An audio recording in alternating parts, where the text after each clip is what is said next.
Hello and welcome to Listening to the Verde, a series brought to you by Friends of the Verde River. Friends of the Verde River works with people like you for a healthy flowing Verde River system. This program will inspire, engage, and inform you about everything that makes the Verde River healthy: water, habitat, and community. I'm Tracy Stevens, Habitat Restoration Program Manager with Friends, and I'm here with Hannah Griscom from Arizona Game and Fish Department and Tice Supplee with Southwest Audubon. We are here today to discuss watchable wildlife and birding information. Welcome, ladies. Thank you. Thanks for having us. We're excited to have you here for our Listening to the Verde program. I mentioned your introductions. Tice, would you tell us a little bit about your background and your position with Audubon? I would be delighted. Yeah, I've been with National Audubon Society for 16 years now, with the Southwest Regional Office, and my base is in Phoenix at our nature center on the Rio Salado, so a river we're trying to restore it. So prior to that, I had a full career with the Arizona Game and Fish Department, so been tromping around on the rivers and the deserts of Arizona for a long time. That's great.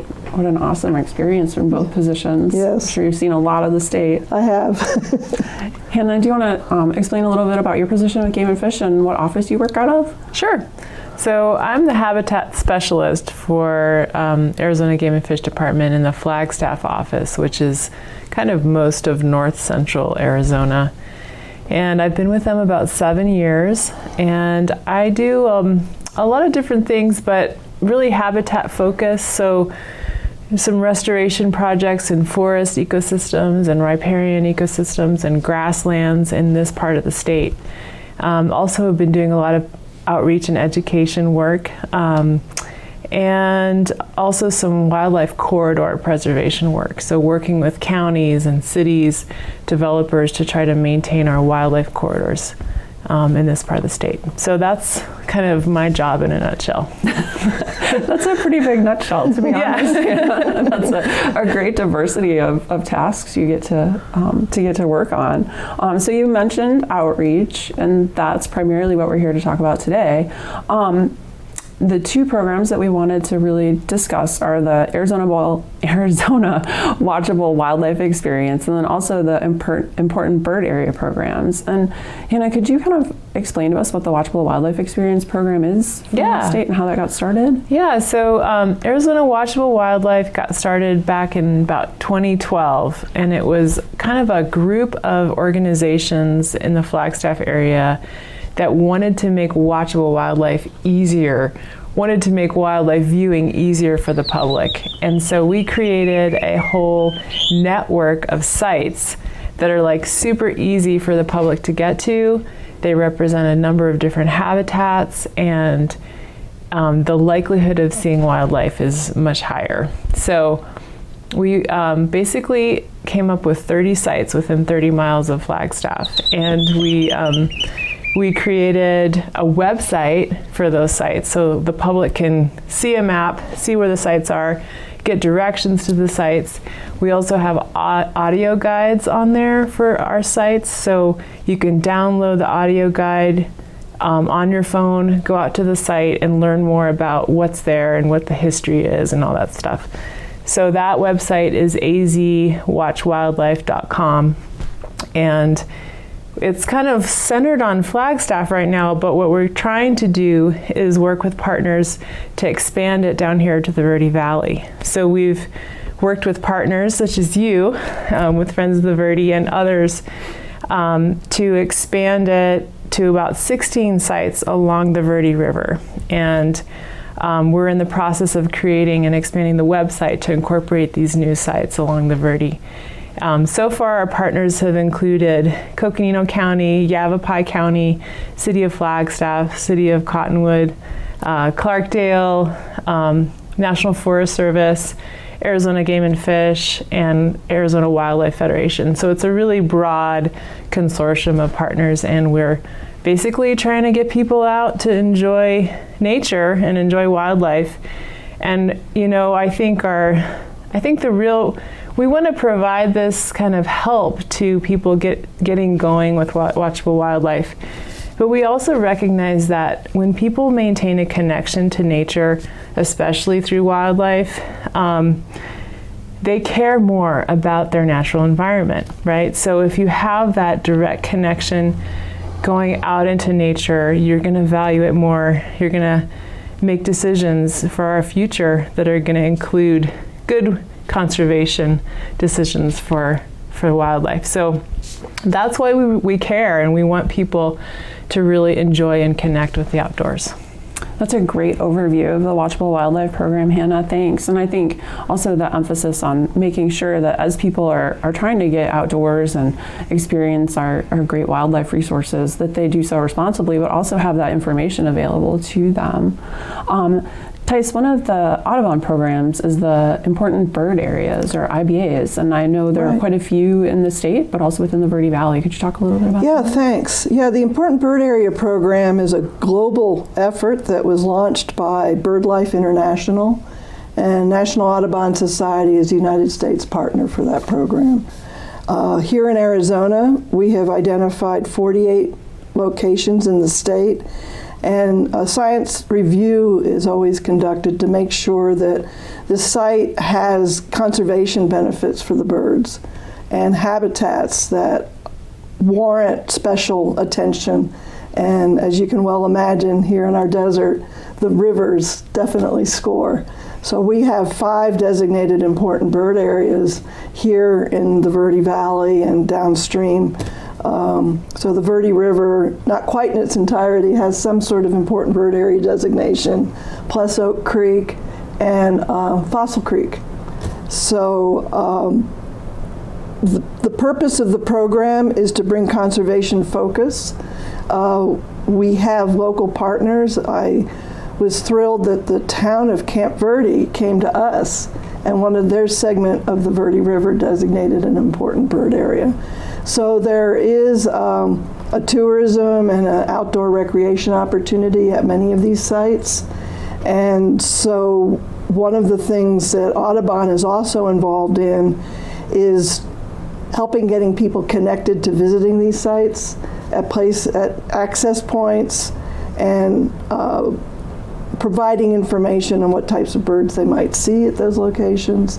And I might say that what Hannah was describing as far as the watchable wildlife experience, the important bird areas and some of the locations for viewing birds will fold right into that program and fits with something Audubon is working with Game and Fish and other partners to develop called the Arizona Birding Trail.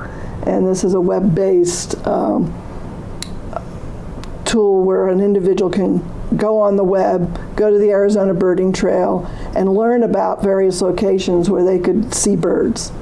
And some of those locations will also be watchable wildlife destinations for other fish and wildlife species as well.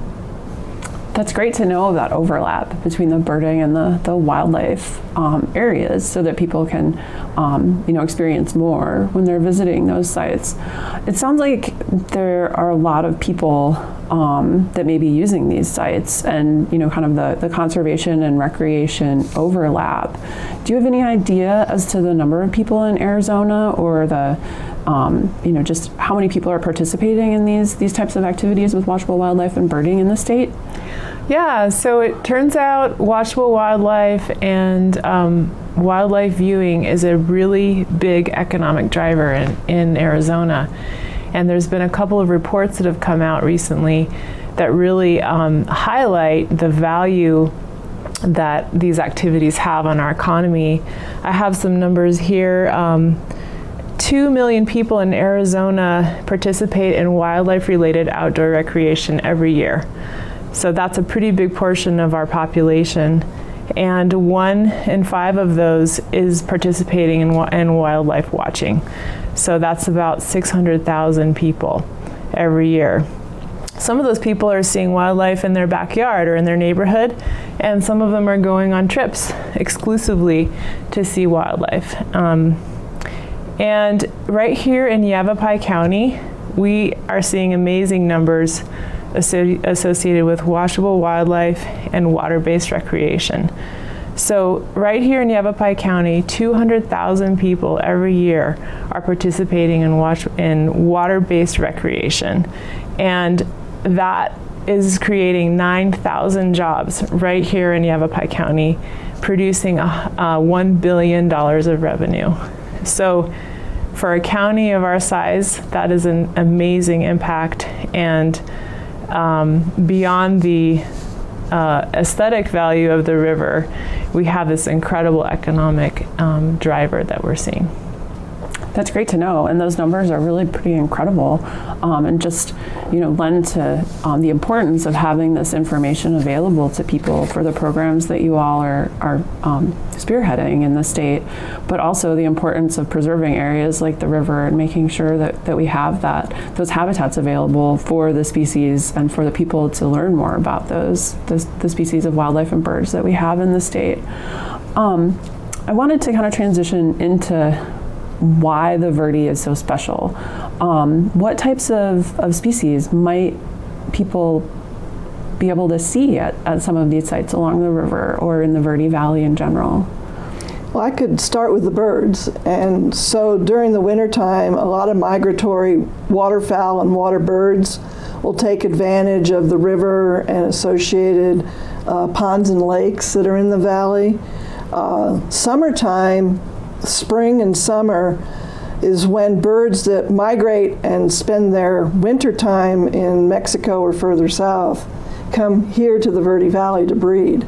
And the first sign that things are starting to heat up is seeing common blackhawks flying overhead and looking for a place to build their nest in the tall cottonwood trees. And the Verde Valley is a real concentration of blackhawk breeding population in our state, and one of the reasons for the designation of these important bird areas. Other birds that seek out this river and its tributaries are the federally threatened yellow-billed cuckoo, and sometimes called rain crow. Mm-hmm. And that bird shows up more in summertime, and they're still here. They're getting ready to head south again right now. A colorful bird that I always like seeing in the spring is the summer tanager, bright red and hard to miss. So there's a lot of bird activity, and the key is the cottonwood and the willow forests along the river course. And so a lot of what the Friends of the Verde are doing with restoration of these vegetation communities is terrific for the birds and other wildlife.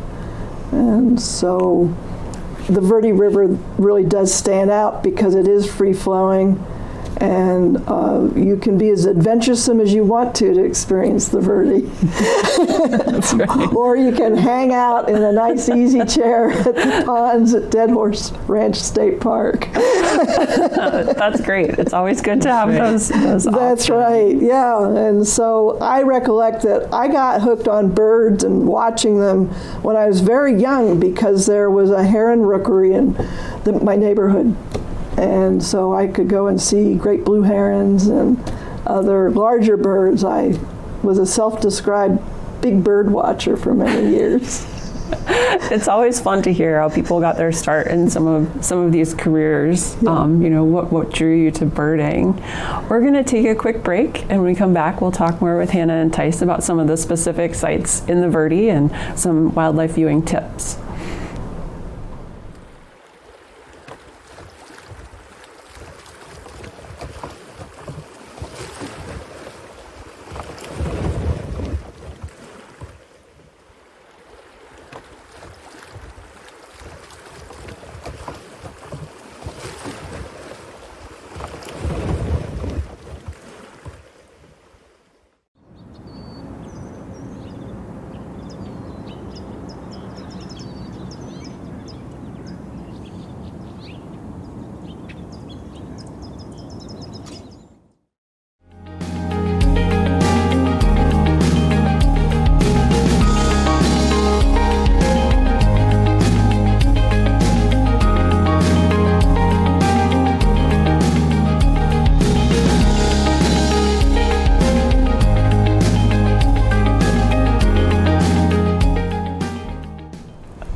Welcome back to Listening to the Verde. We're here with Hannah and Tice talking about watchable wildlife and the Verde Valley important bird areas. Hannah, after we heard a little bit about some of the special bird species, I wanted to ask, are there special wildlife species that people might expect to see at some of the areas along the Verde or in the Verde Valley? Yeah, the Verde Valley has a few unique species that are really fun if you can see them. And I wanted to say that about 85% of all of our wildlife in Arizona needs riparian areas at some point in their life. So water, as we know, is very scarce, right, in the desert, and so we can't overstate the importance of riparian areas, rivers, wetlands for a lot of species of wildlife. But some of the ones that we can kind of highlight in the Verde, we have river otters that are doing pretty well, and Dead Horse State Park Ranch State Park is a great place to see that the river otters play and interact. We have fishing spiders, which are really unique. They can get to be this big, and and they'll just basically kind of get poised. They'll perch right above the water, and they dart into the water and they catch small fish and eat them. So they eat exclusively on small fish. You don't want to pick them up because they can bite, but they're really amazing, unique species for here in the Verde Valley. We've got round-tailed chub, which are wonderful native species, fairly ubiquitous throughout all of the rivers in the Verde watershed. We've got great blue herons that Tice talked about, which are beautiful to see as they poise very still and wait to catch a fish. We also have some really unique garter snakes. So we have Mexican garter snakes and narrow-headed garter snakes, which also feed primarily on fish. So if you see these garter snakes out in the wild, don't touch them, leave them alone. They won't bite you, they won't hurt you, but they're really, they're quite rare, and we want to try to protect them out there. So those are just a few of some of the special species that you can see right here in the valley. I'm so curious about the fishing spiders and how big they get. I am going to have to go look for one the next time I'm on the river, because that sounds really incredible. Yes. And I'm not going to touch it. Most people probably won't. No, and you can't blame them. That's a huge spider, but so cool how it feeds on fish. That's pretty incredible. It is. So one of the sites that you both have mentioned in our discussion is Dead Horse Ranch State Park. What makes that a great site for watchable wildlife and bird viewing, in your opinion? And what are some tips that you might have for people if they were to venture out to Dead Horse to look for some of these? Well, from the bird perspective, it's wonderfully accessible.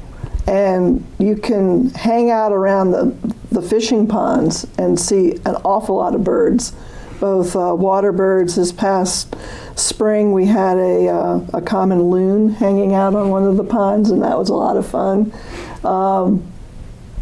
The riparian corridor is right there with a nice walking trail, so you can see the blackhawks and many of the other bird species, flycatchers and yellow warblers. The meadow areas, there's meadow larks, black-throated sparrows up into the desert.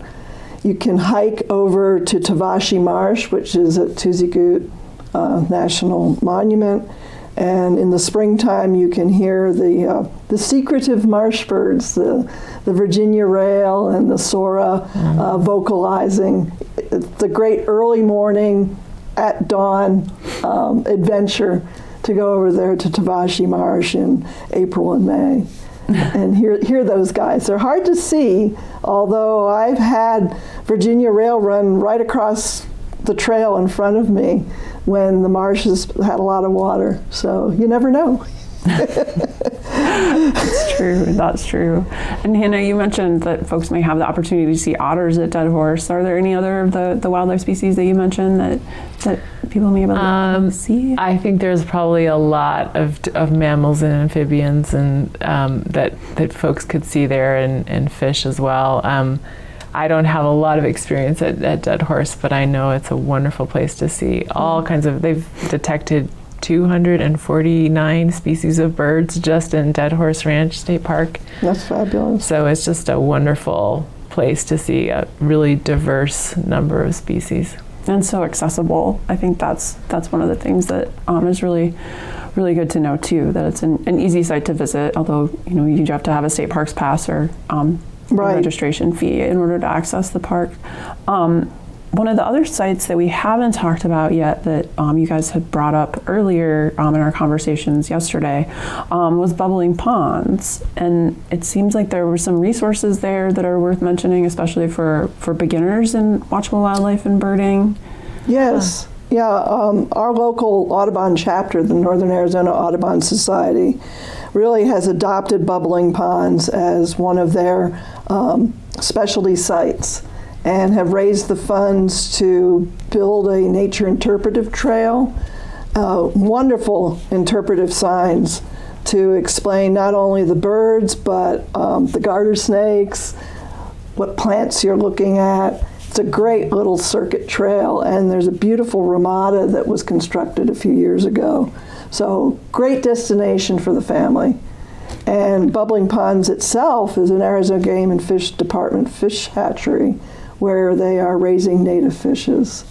So It's a pretty special place. Yeah, and another really great free place you can go is the Sedona Wetlands, which has different kinds of aquatic habitat and marsh habitat for diverse number of birds. So it's a really great spot, and it's free to go to, and Right. it has a viewing platform and lots of signs and interpretation. So I think that's another great place for people to get started, especially if they're just, getting their feet wet with it. Right, literally. Literally. So if someone does want to get started, a family or an individual wants to get started in birding or wildlife watching, what are some of the tips that you would recommend to them, Hannah, and some of the resources that might be available, or any events that Game and Fish or some of the other programs have? Yeah, so my biggest advice to folks is get out really early in the morning. I am not a morning person, and it's difficult for me to get up early, but that is the best time, is at dawn, to get out there to see all kinds of wildlife, both birds and mammals. So get out early, get yourself some binoculars. It doesn't matter how fancy or expensive they are. They're a great tool for seeing wildlife. I would say also just sitting and staying still and watching is actually the best way, because, so bring your chair and sit under the tree and just wait for the wildlife to settle down, and then you can see them in their natural behavior. You're not, flushing them as you walk through the woods. If you do start to move, go slowly, stop, look, listen, smell, get in touch with what's happening around you, and use the binoculars to help you get closer. Don't get too close to the wildlife. We don't want to change their behavior or scare them. And that's, when we talk about ethics when we're out there, that's the biggest thing, is don't influence the wildlife by rushing up to them or, trying to mimic their sounds or any of that. So, leaving your dog at home can be helpful, because sometimes dogs will, chase after wildlife, and wearing earth-toned colors, shirts and stuff like that can also help. But those are just a few tips that kind of help you get a leg up on getting out there at the right time. That's great. Tice, Hannah mentioned sitting and listening, and I feel like with birding, that's really something that can be beneficial once people, have that skill.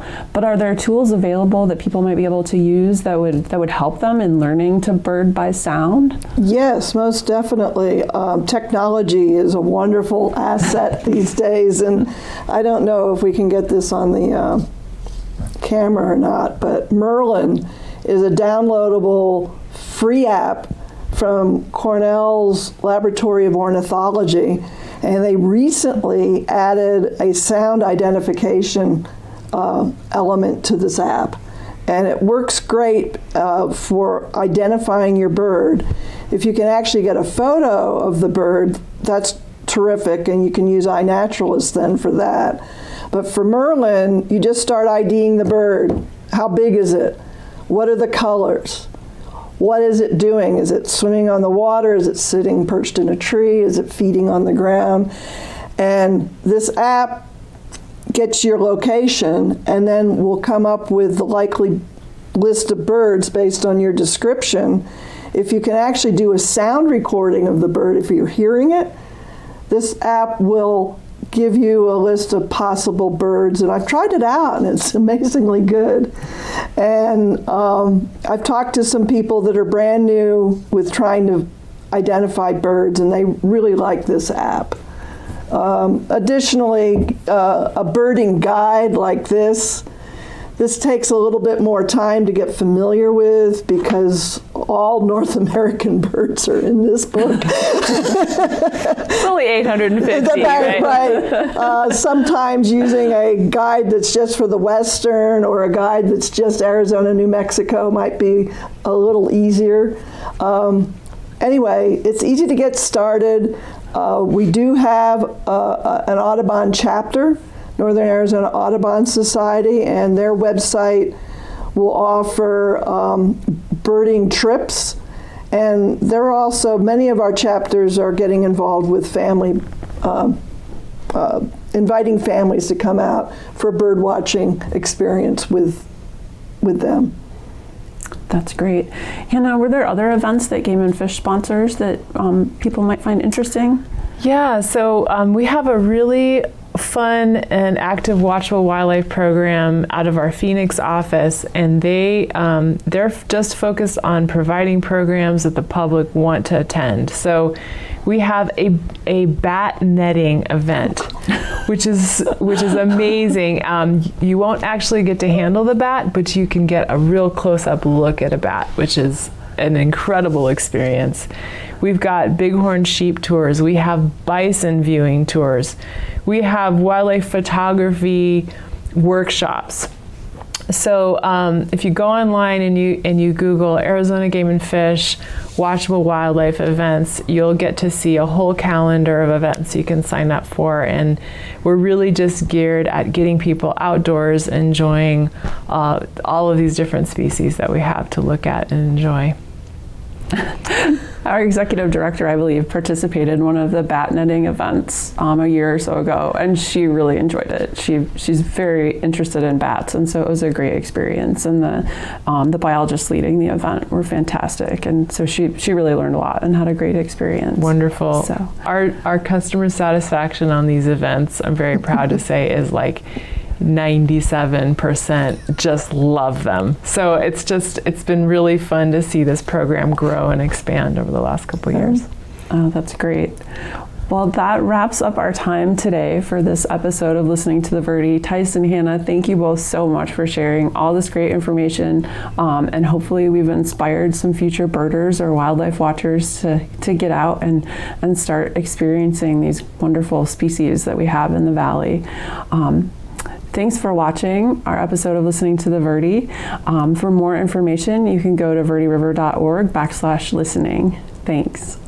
Listening to the Verde is brought to you by Friends of the Verde River. Please visit verderiver.org/listening for more videos and resources.